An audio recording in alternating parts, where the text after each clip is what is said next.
At 2 o'clock, Gatsby put on his bathing suit and left word with the butler that if anyone phoned word was to be brought to him at the pool. Gatsby shouldered the mattress and started for the pool. No telephone message arrived, but the butler went without his sleep and waited for it until 4 o'clock, until long after there was no anyone to give it to if it came. I have an idea that Gatsby himself didn't believe it would come, and perhaps he no longer cared. If that was true, he must have felt that he had lost the old warm world, paid a high price for living to with a single dream. He must have looked up at an unfamiliar sky through frightening leaves and shivered as he found what a grotesque thing were roses, and how raw the sunlight was upon the scarcely created grass. A new world, material without being real, where poor ghosts, breathing dreams like air, drifted fortuitously about, like that ashen, fantastic figure gliding towards him through the amphoras trees.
We have come here today to bury the great Mr. Gatsby in this humongous memorial grave.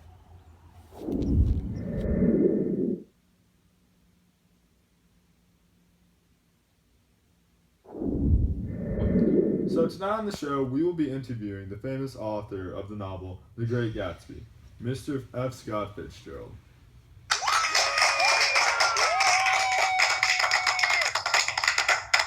So, Mr. Fitzgerald, thank you for being on the show tonight.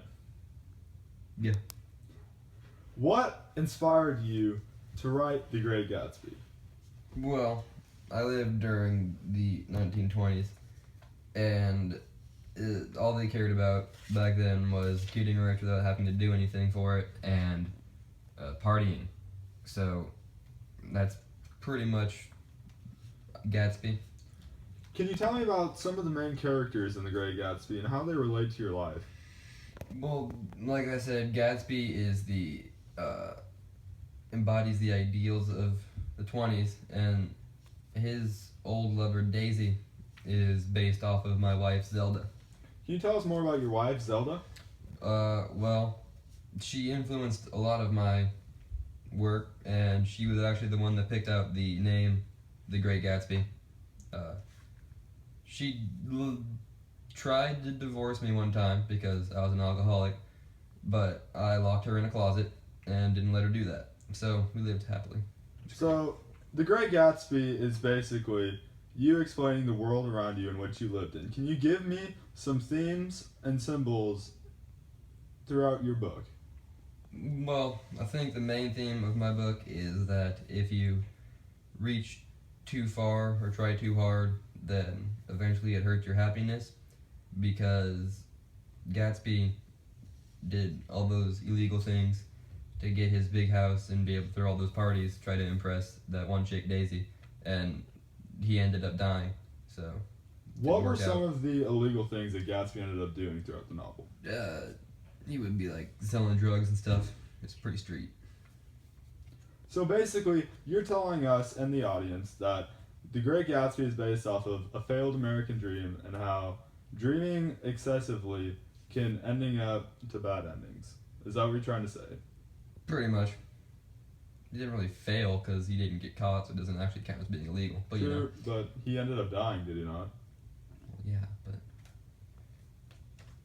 was pretty lit while he was alive. So Cool, you can stop him now. We'll be back with you on more of the interview with F. Scott Fitzgerald after this short commercial. In The Great Gatsby, one of the main characters, Nick Carraway, moves to East Egg. East Egg is one of 2 islands in the book, the other of which is West Egg. West Egg is usually regarded as the better of the 2 islands. East Egg was looked down upon because it was more old money. West Egg was the home of Daisy, Gatsby's former lover. Gatsby lived on East Egg in the bay directly facing across from Daisy's house. I'm Davy. Gatsby lived across from Daisy in an attempt to get her back. And since Nick Carraway was related to Daisy, Gatsby decided to use him as an attempt to win Daisy's love. Does he succeed? You'll have to read the book to find out. Now, meet the characters.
Alright, hey, thanks all for coming tonight. Yeah, it's a little different place here. We had to relocate because we're replacing other people that were doing the first interview with Mr. Fitzgerald here. Everyone, Scott Fitzgerald. They had to. I love you. I love See, you. we have good fans out here. Put your clothes back on. All right, so Mr. Fitzgerald. So why didn't you want to take a rocking chair with me? It's interesting. Well, the couch is more comfortable, and since I'm one of the greatest American authors of all time, I figured I could do what I want and just sit in the couch.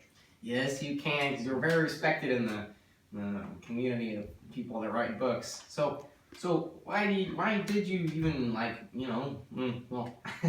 the book? Well, you see, the book I felt had lots of good messages and themes and such. And Yes, it did.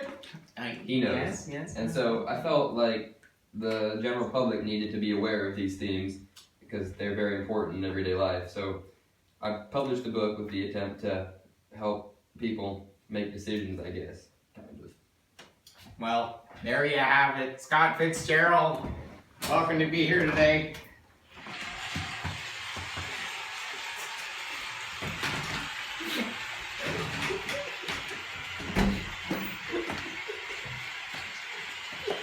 I love you!